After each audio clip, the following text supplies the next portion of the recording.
Last week, Napalm controversially dispatched Demolition Demon for a place in the series semi-finals, while Pandemonium took a wrong turn. Gloria waits for one more, so let's get into gear here on Robot Wars.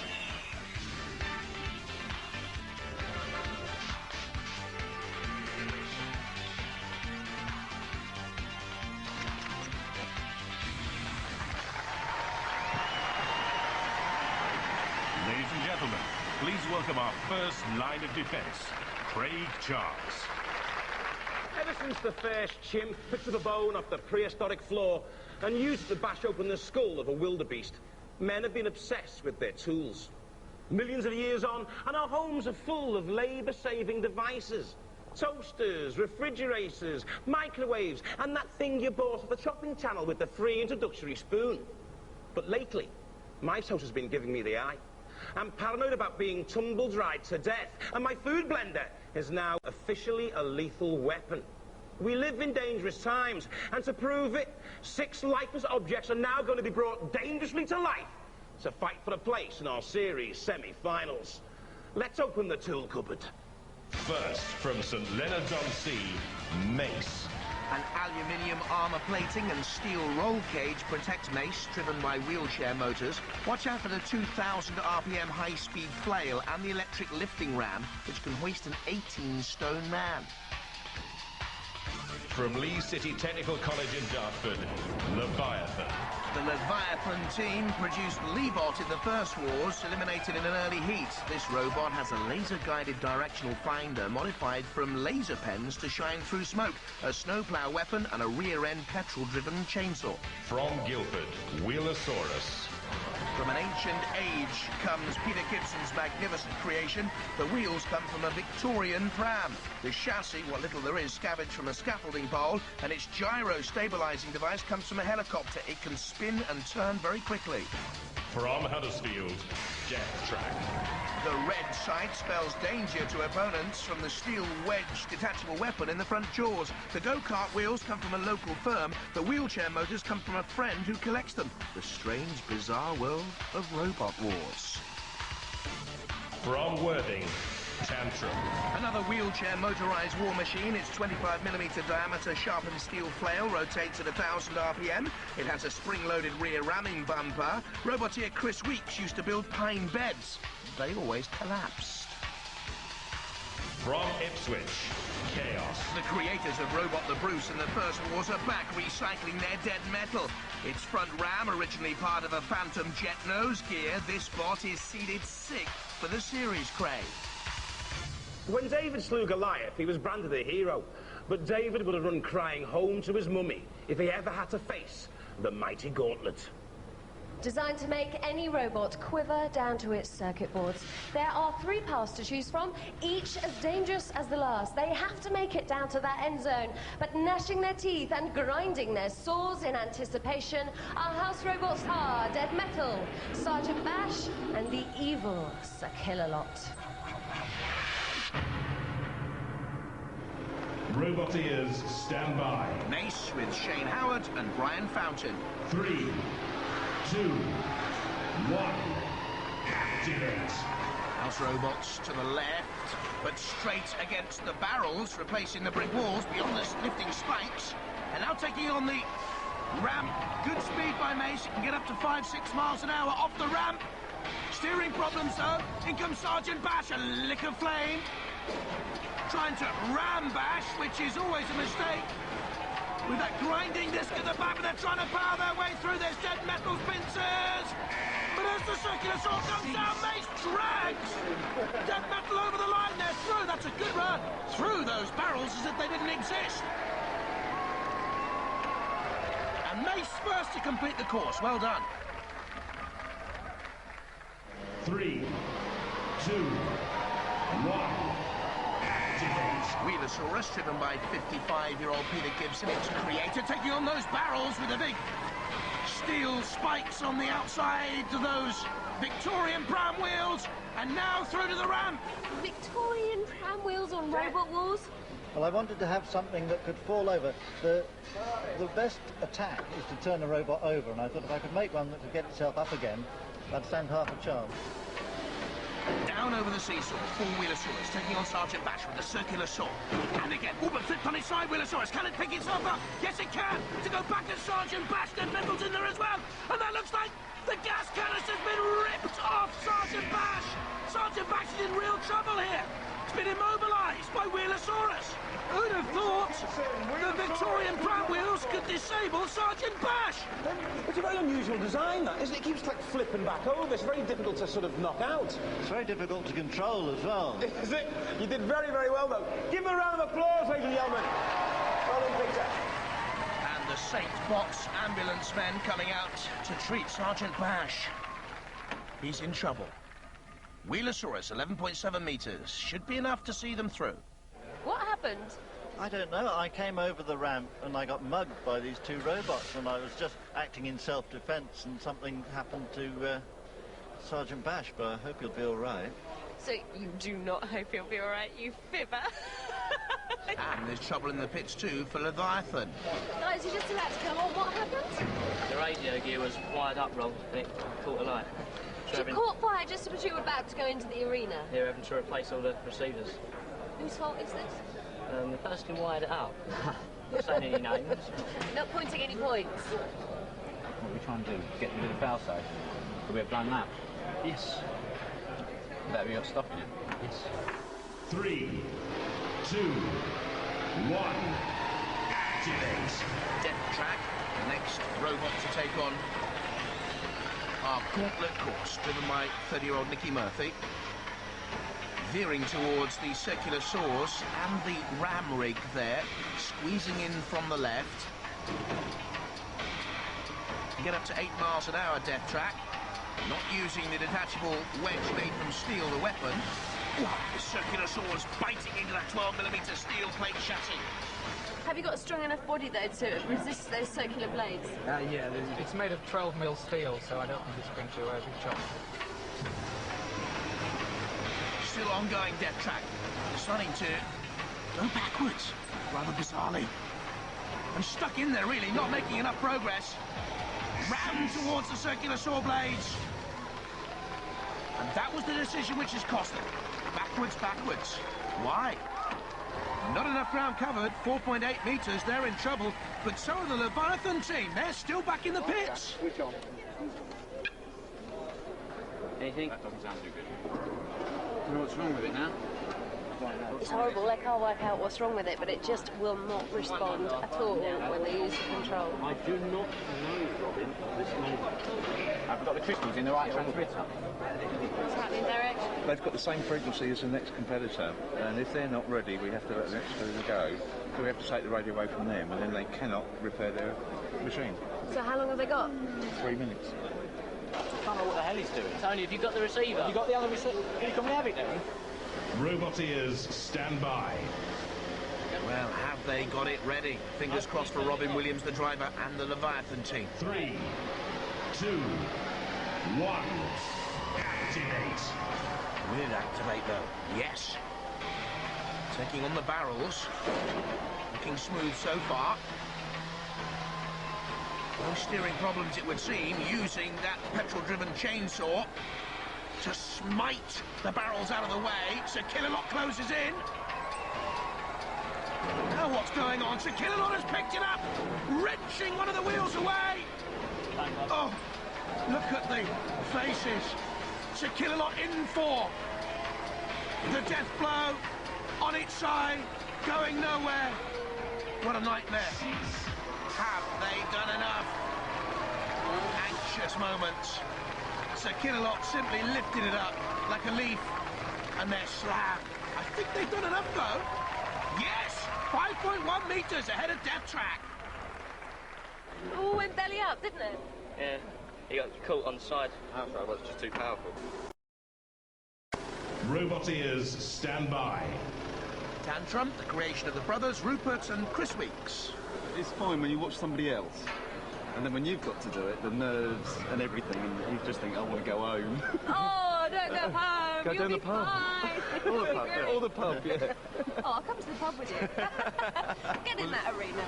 3, 2, 1. Activate. So the electronic engineers start ramming through those barrels. Low robot this, 32 centimetres high. Cruising up over the seesaw. Sergeant Bash, revitalised, attacks Tantrum, and Tantrum's through. Cease. That's a good run by the brothers. Positive start through the barrels. Tantrum, the fastest time so far. Death Trap looks vulnerable.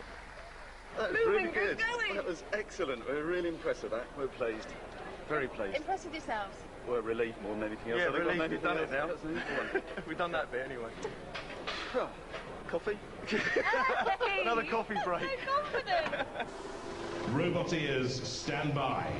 The Chaos team, Mike Cutter and George Francis, veterans from the First Wars. Sheer brute force against the toothpick.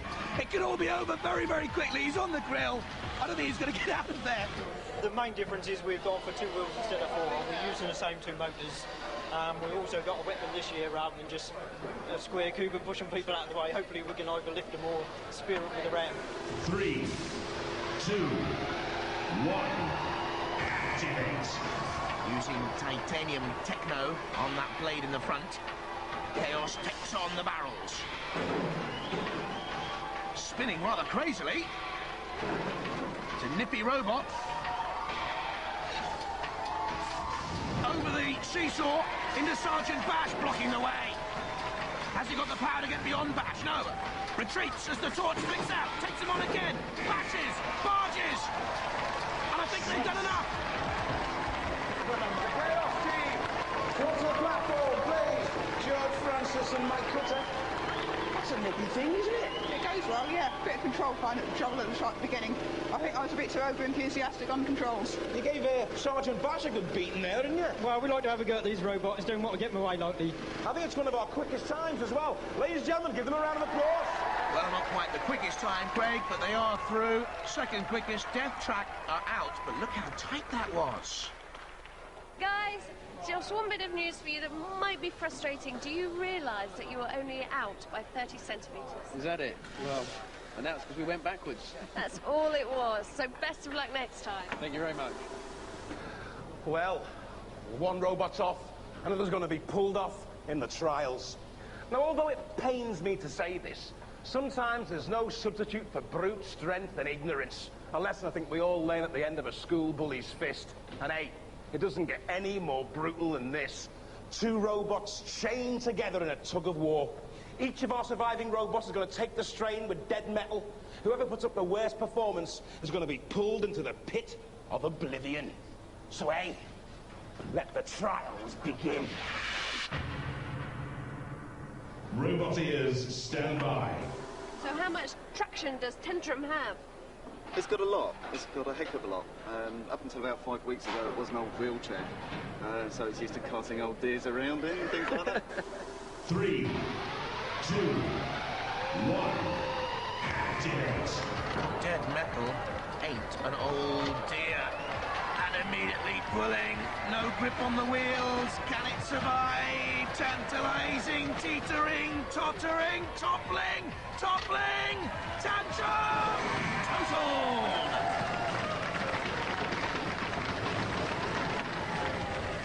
16.15 seconds, setting the benchmark. Oh no, even your trolley's breaking. It's a robot, isn't Come it? on. We should have put the trolley into the competition. Yeah, it probably would have had better luck, wouldn't it? Let's face it. It's just an undeniable force dragging it towards the pit of oblivion. Yeah. It was dead metal. It was horrible, wasn't it? It was. Oh no, what are we going to do? Blind panic, I think. So, oh well. Landfill next. Roboteers, stand by. Oh, he's going too fast. Now, presumably you need lots of traction in an event like this. Yeah, that's what we did have a jockey wheel on the back, but we've lifted it up to get more traction on 4 wheels. 4-wheel drive. 3, 2, 1. Activate. Leviathan next to take the strain against Dead Metal. From the Lee City Technical College. Levo. Hevo. And quite clearly, holding Dead Metal, gripping, pulling, and I think the judges judges will stop this, yes. They've beaten Dead Metal. Taking the strain. Surviving. Leviathan through. I'm worried about these Victorian cam wheels. In tug of war, they ain't going to have much traction. Well, they're about 100 years old now, and I think the goodness has gone out of the rubber, but it may be good enough for just one more go. 3, 2, 1, activate. So who are you backing for this one? Those wheels spinning. Ooh, that's a good pull, though. Or Dead Metal at the top. I think he was toying with Wheelosaurus and Peter Gibson Dead Metal. One pull, yeah. Bye-bye. That's a good time, though. What was the problem there? You looked to be holding him for a minute, and then... The cutout came out. It overloaded the fuse. So you had no power? No, no power. And then you ended up in the pit? In the pit. Peter Gibson, give a round of applause. He'll need running repairs. But Wheelosaurus, 18.11 seconds ahead of Tantrum at the moment. 3, 2, 1, activate. Mace, nearly 80 kilos in weight. This could be tough for Dead Metal. Stalemate early on. Pushing. Pulling. Being pulled. Mace is cancelling out Dead Metal. The judges are going to have to act here, because I think Mace has done enough. Mace holding its own. Surely good enough judges to go through, yes.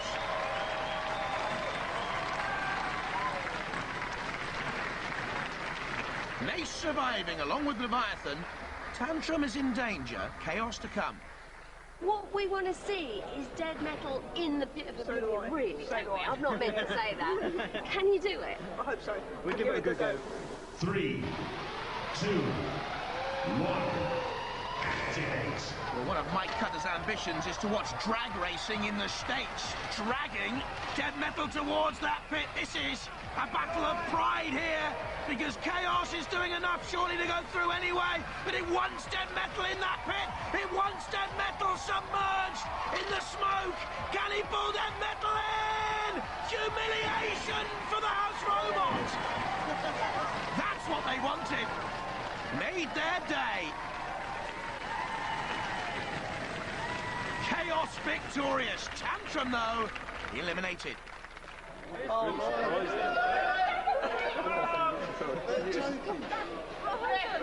this means you two are losing. Who's been lost? Oh, can't go home then. I mean, come on, you deserve it. Phew, what a performance. Yeah, it took a little bit longer than we hoped, but we got there in the end. So news from the pits after that last round. We have one robot up for sale, but low mileage is a load of rubbish. You attract at least 3 miles per hour robot. The stars of the show, though, were Chaos. I wanted somebody to drag him in the pit, and you did. Don't drop everything. Try robot. You did. Well done. Thank you. When the going gets tough, the tough get going, and the weak go for a career in pantomime. Now, our 4 surviving robots have been randomly drawn against each other in battle.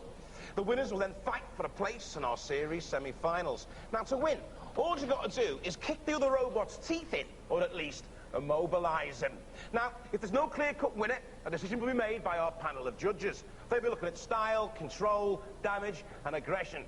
Our judges are Eric Dickinson, a veteran from Robot Wars in America, Professor Noel Sharkey, head of robotics at Sheffield University, and Adam Harper, an engineering specialist. Hey, let's rumble! Roboteers, stand by. Scrapper with 6 menacing saw blades 3, against 2, the tongue of Recyclops. 1, activate. You stick your tongue out at me and I'll wink at you. Ooh, very nice indeed as the 2 robots come together. Manoeuvring for position at the moment. Don't go broadside. Oh, no, you shouldn't have done that. Broadside, and the tongue came out. Well. That's quite a performance. Old steam train didn't last a second. Oh, well, that's a pity. I wish I got a little bit better fight, really. But it's a very good show. What happened, guys? I mean, my words, he was very good. He was very good. I mean, he just tipped us straight over. I mean, it was good to watch. So you've sustained damage? Oh, not a lot. Nothing what can't be put right with a big hammer. Robot ears, stand by. Rob Knight and the Cambridge boys confident with Mortis. 3. Robin Williams and Chris Malon with Leebot. 1. Activate. Leebot with the angle grinder at the rear, and the Lance with the screw drill and ramming blades to cut and slice. And Mortis with that piercing Japanese blade. Oh, that's not too much of a weapon, is it really? Oh, and that is, look at that Japanese blade, thrusting down. Leebot, pepper pot, you could pour pepper out of that Leebot machine now. Look at the holes. But what's Mortis doing? Maybe dropping off for another chance, but going very dangerously near a patrol area in the corner. And the house robot could come in and does. Matilda in there, and there are spikes to come up from the floor. But Mortis is out to attack Leebot again, and underneath Leebot. Could he flip him over? If he does, it's all over! And it is all over! You just make it all look so easy. I reckon the axe should have gone through the armour. I'm quite surprised. It's a lot tougher than I thought it was. Good heavens above. Well, you're through to the next round. Congratulations. You're up against Mortis, mate. Lovely. Nothing wrong with that. Super fine. How do you feel about that? Bad. He was going to get annihilated anyway, though, so we knew it from the start. Let's have a look at the damage that was actually done by that axe. It's quite vicious, isn't it? Yeah, it's strong. It's bent everything up. Batteries actually came out in the end, and that's why it pushed us over. Well, it was a brave fight, though. You kept in there for a long time. Well done.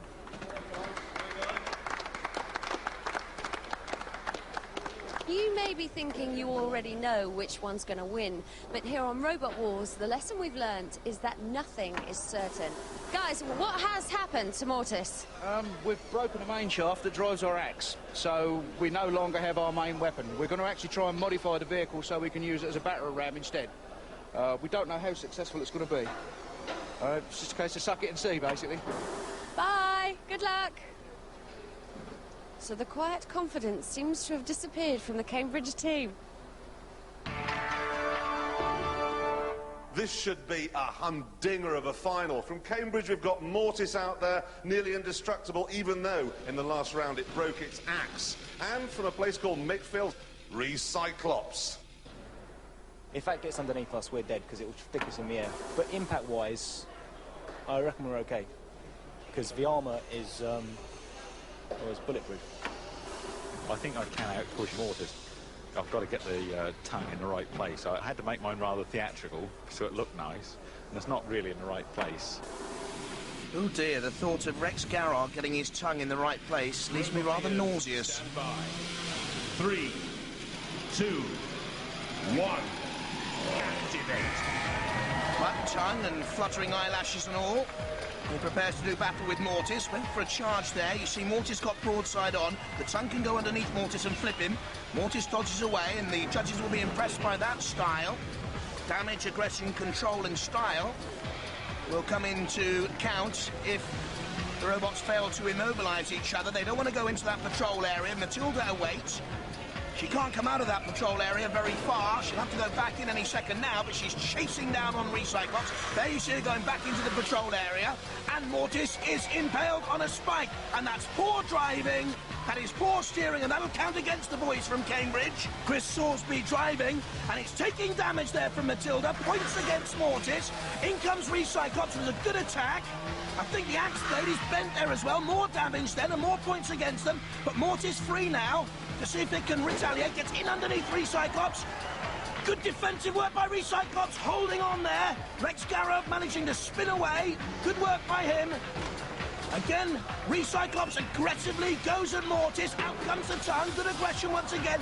Mortis retaliates underneath and is now driving into another patrol area. That'll count against him again. Poor steering. And it's stuck on the side bars and needs to get out, and is negative here. Recyclops is trying to get away, but not Mortis. And Mortis is taking more damage. Cease. And what a baffling finish. And it goes to the judges. Well, it has to be a judge's decision, and we're going to await that. And let's have a look while we wait at some of the points they will be considering. Good dodging by Recyclops, damage to Mortis. Recyclops aggressive and attacking. Poor steering by Mortis, got it in there in the first place, but retaliating. Good defensive work by Recyclops, again aggression from Recyclops. And good defensive work, withstanding the Mortis thrust. And I think this could count against Mortis ultimately driving in there onto the sidebars. OK, the judges have made their decision using the 4 criteria: damage, control, style and aggression. And their decision is Recyclops! Well, that's hugely popular in the pits, look, and they're the real experts, the Roboteers. Come on, guys, come on up. What a performance. And a very popular win. Did you think you'd got it? Well, no, not really. But I was hoping to tip him over and then go and attack a house robot. That was my ambition. Well, that was a fantastic final. We'll see you in the grand final, and we'll see you lot next week. Sweet dreams.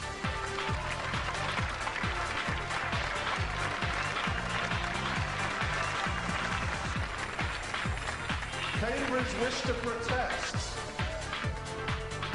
It's been a popular decision in here. Oh, You've yes. got a standing ovation. Look at this. Hi, guys. You can't be very happy. They're not working, we're working. We pushed them out, we had all the attacks, and we think we should have won.